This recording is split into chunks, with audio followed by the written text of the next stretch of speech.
আসবো? আরে তুই আয় আয়, বস বস। ব্যাস আবার এসে গেল শাকচুন্নিটা। তারপরে বল, কেমন আছিস? ভালোই আছি। এই এসেছিলাম আমাদের গাড়ি বুকিং করতে, ভাবলাম যাওয়ার সময় তোর সাথে দেখা করে নি। হ্যাঁ রে, আমি ওকে কবে থেকে বলছিলাম একটা গাড়ি নেওয়ার জন্য, শুনছেই না। ব্যাস হয়ে গেল, আসতে না আসতেই বউটাকে কাটি করা শুরু করে দিয়েছে। আমার ওকে তো এসব কিছু বলতেই হয় না, ও না চাইতেই সবকিছু করে দেয়। এই তো দেখ না, আমার অ্যানিভার্সারিতে আমাকে এই ডায়মন্ডের রিংটা কিনে দিয়েছিল। আর তোরও তো আগের মাসে অ্যানিভার্সারি গেল, তোকে কি দিল?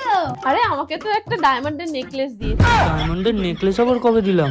আসলে ঘরে রাখতে ভয় লাগছিল তো তাই ব্যাংকের লকারে গিয়ে রেখে এসেছি। বাবা, ডায়মন্ডের নেকলেস? হ্যালো, আরে তুমি আবার আইফোনের শোরুমে কি করে গেলে? আমার জন্য আইফোন 15 প্রো ম্যাক্স নিচ্ছ? তুমিও না?